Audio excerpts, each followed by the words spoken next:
Now, a lot of these things, the teachings in Zen on Buddha nature are based on the Mahaprabhu Sutra. So what are the main sutras or sort of texts that are the fundamental sources for Buddha nature in the Zen tradition?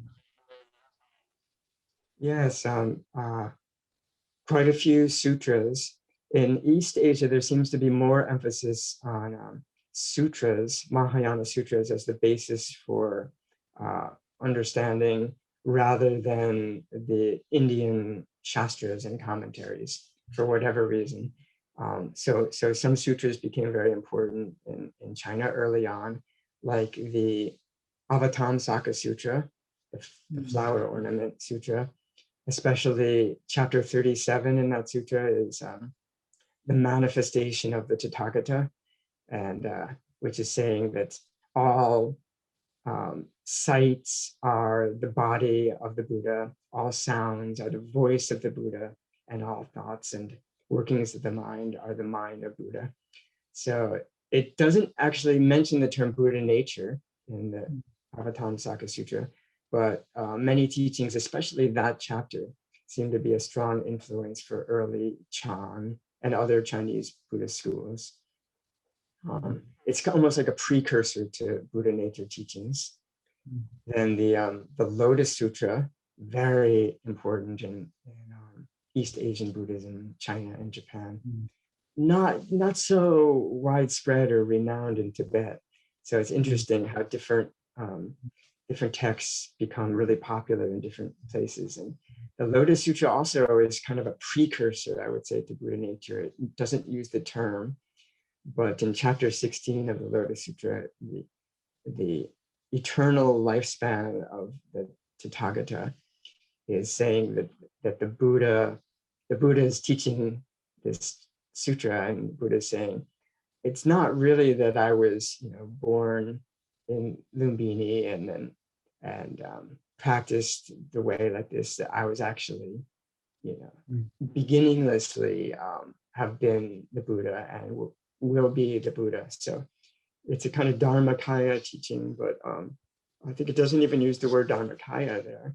But the sutra is very poetic, and Kumara Jiva did a wonderful translation that became really popular in China with a lot of metaphors, like the lost son who wanders off from his home and eventually finds his way back to, as a poor beggar, finds his way back to his father. The Lotus Sutra in the Tibetan tradition seem to have been used mainly for the single vehicle, the Ekayana. Yes. Then also a bit for illustrating how a lot of these Shravakas, the disciples of the Buddhas, are actually just emanations, and they're actually fully enlightened Buddhas taking the role of a disciple. So apart from those, as you said, yes, the Lotus Sutra doesn't have such a significant role compared to the Krishna parameters, for instance. Right. And then, as you mentioned, the Mahaparinirvana Sutra is maybe really the main source for literally Buddha nature teachings in China. It's mostly about Buddha nature. It mentions the term over and over. In fact, Dharmakshema's translation of the Parinirvana Sutra into Chinese around in the 400s, he's the one to translate probably the term Buddha Dhatu, although we don't have the Sanskrit original. It's probably Buddha Dhatu. He translates as Buddha nature, Busho. So literally the Chinese translation is Buddha nature. And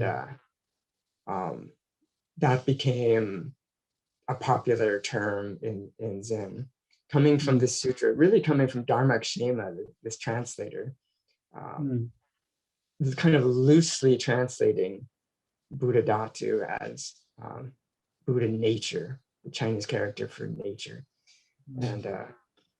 And that sutra has many Buddha nature teachings, and it equates interestingly, one of the equivalents to Buddha nature is Ekayana, the one vehicle in that sutra.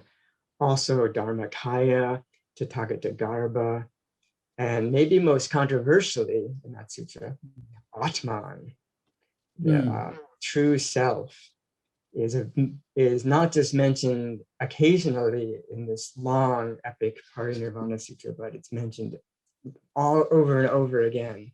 And there's stories and metaphors that bring out the meaning of this Atman that the Buddha says is not the Atman of the Tirthakas and non-Buddhist teachings. And yet it sounds very similar. But the sutra itself says, I think the sutra is aware that this is a controversial and radical thing to bring up. So it says many people were kind of afraid of this Atman teaching because the Buddha taught Anatman. So why is it being taught here? And the Buddha says, well, once we're cured from grasping a separate personal self, that kind of Atman, but we're cured from that disease by realizing Anatman, then the Buddha, to some of these people who are now cured from grasping an Atman, now the Buddha can reintroduce this teaching of a true self. So it's an Indian sutra that's important in all Mahayana traditions, but that's maybe the most radical, controversial part of it, to teach this Atman. And it seems like in the Indo-Tibetan tradition, there's a lot of hesitancy to bring this out very directly. But it seems like in China, especially Chinese Chan and Zen, they felt more comfortable using this term self. And you find it all through Chinese and Japanese Zen in just a colloquial way, talking about ourself as Buddha nature. So it can be easily misunderstood, but I think it's kind of nice that it's very intimate to use this word self. Yeah. It is our actual true nature. We could say that's our self. But a lot of the sutras, I think, including Mahaparinirvana Sutra and Lankavatara Sutra, still underscore the fact that this self is beyond any conceptual construction. It's really still the one that's beyond is or is not, existence or not. Yes, and also it's not a personal individual self. Yeah. Even while talking about Mahaparinirvana, you said the term Buddha nature that we have in English is actually what came via the Chinese tradition. It is quite interesting. Earlier, my friend Peter has sent a message from California pointing out the same thing.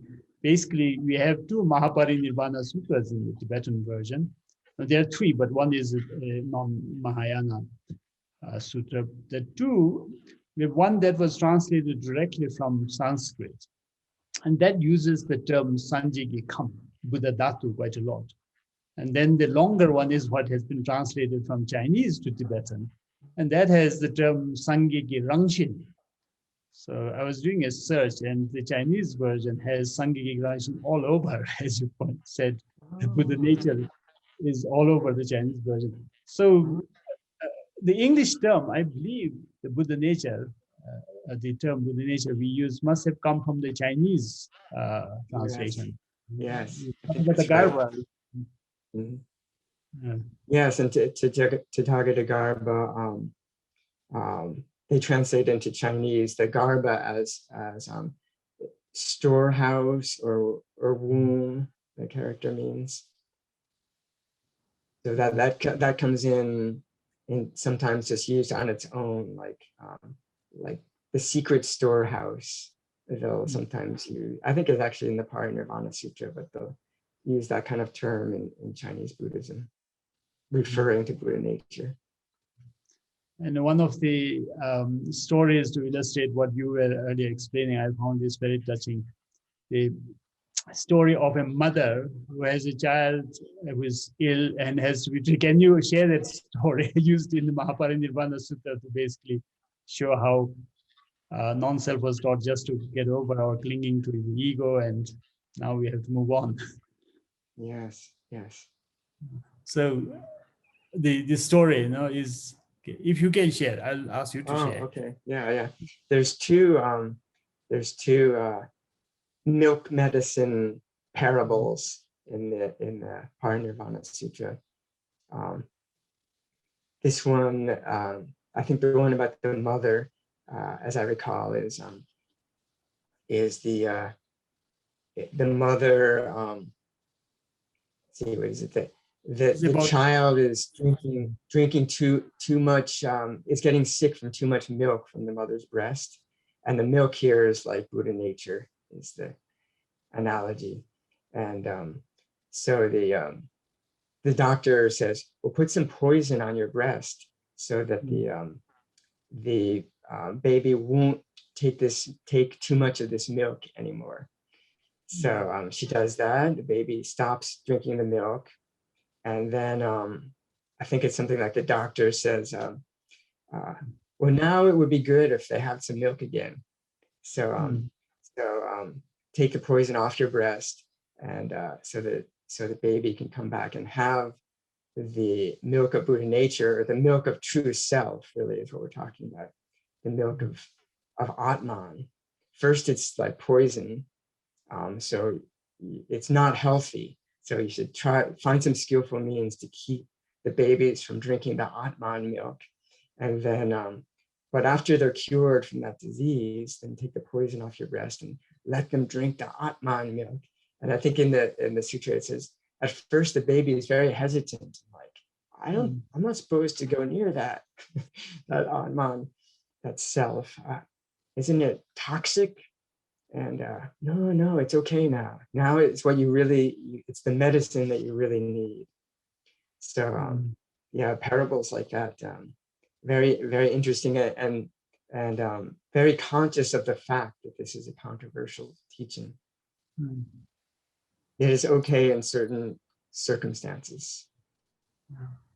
And talking about the use of the term self, now in the Tibetan tradition, as Reverend you would know, the Nagotra Vibhaga text, the treatise attributed to Maitreya, talks about Buddha nature and defines it or qualifies it with purity, with the permanence, with the bliss and self. So we have the Nagotra Vibhaga, I think, probably giving the most strongest presentation of Buddha nature in these terms, using the term self. But that text seemed to have not got so much influence or popularity in the Eastern Buddhist traditions, although it was translated quite early into Chinese. I was actually wondering why Ratnagotra Vibhaga didn't have that influence in the Chinese and the Japanese systems as it did in Tibet. Yeah, so it's a good question. As I said earlier, for various reasons, it seems that the Chinese mostly emphasize the sutras, Mahayana sutras, to be the kind of Indian backup for their teachings rather than the Shastras. And I'm not sure, I never heard anything why that was, but I can imagine that maybe it could have been because the sutras are more like, they have more stories, and maybe the Chinese culture felt it was more accessible to get the teachings with a setting of the Buddha teaching and talking with his students, rather than a more like philosophical treatise, which maybe less familiar to the Chinese culture. But that, as you say, that Ratnagotra Vibhaga was translated in the 6th century into Chinese, and I did find that that Fatsang, who is the third ancestor of the Huayan school, which is the Avatamsaka flower ornament school, which is a great influence for Chan that would come later. He was very fond of this Ratnagotra Vibhaga. So he's maybe the main one who praised it and used it in his teaching. So maybe through him and the Huayan school, maybe its teachings kind of secretly filtered into China without most people knowing about it. And he was also the one who said that this Nagotra Vibhaga was written by Saramati, who we don't know anything about. Unlike the Tibetan tradition says it's attributed to Maitreya, or Asanga wrote the commentary. So that's a strange bit of history that we don't. No, just as we were talking, I was in fact wondering if attributing this text to Saramati and not to Maitreya would have played a role, because Maitreya is such a big figure. So perhaps in the Indo-Tibetan world, it is studied more because it's attributed to a Buddha author, whereas Saramati. Yeah, that's a great theory. That could well be. Yeah, exactly. It shows how important it is who wrote these treatises. But the teachings there for sure, yeah, permanence, purity, bliss, and self was taught in the Parinirvana Sutra and brought out in the Nagotra Vibhaga. Also, I think they're taught briefly in the Srimala Devi Sutra, which also a Tathagata Sutra that became kind of popular in East Asia. And one other sutra to mention in East Asia that's considered now to be apocryphal sutra, probably written in China, maybe even written by Kumarajiva, translated by him, is the Brahmajala Sutra, which is, it's really a sutra about bodhisattva precepts, which are that version of bodhisattva precepts is the one that caught on in China and Japan, and still that's what we use at San Francisco Zen Center from the Brahmajala Sutra. But in the sutra, it says these are Buddha nature precepts, which made for a very interesting flowering of kind of joining together of Buddha nature teachings with the practical matter of bodhisattva precepts and conduct in the world. The sutra says they're like natural way of acting that Buddha nature naturally manifests as these bodhisattva precepts. So that became an interesting part of East Asian Buddhism through all the different schools based on that probably apocryphal sutra. And another literature, another text that is not known in the Tibetan world is the Awakening of Faith. Oh, yes. So can you talk a little bit about that? Yeah, I think that was maybe around the 5th or 6th century. I sometimes attribute it to Ashvaghosha in India, but probably written in China, the scholars would say. And that is, yeah, it's a unique kind of combining of Yogacara thought and Tathagata thought. And one phrase that gets used just briefly in that treatise is one mind. It's, I think, a kind of synonym for Tathagata or Buddha nature, the one mind. And that just colloquial phrase became very popular in China, and especially Chinese Zen. The one mind. It's never quite defined, but we can imagine it as emphasizing that all beings share one Buddha nature. In other words, Buddha nature is not divided into millions of Buddha natures for each separate being. It's emphasizing the undivided nature of it. And actually in the Parinirvana Sutra, there's one short phrase where it does say there's one Buddha nature, not many. And that seems to get that oneness that seemed to become kind of prominent in China and Japan. Again, one mind here is we're meaning the nature of mind. Wonderful. Thank you. Let's take questions from the audience if there are any questions. Oh, maybe just to throw in there to give it good credit, one more sutra that was important in China is Lankavatara Sutra. They say, which teaches Tathagata and Yogacara. And they say Bodhidharma, the founder of Chan in China, brought one thing with him from India to China, which was this Lankavatara Sutra. So that's a kind of a nice Buddha nature textual transmission story through Bodhidharma. Wonderful.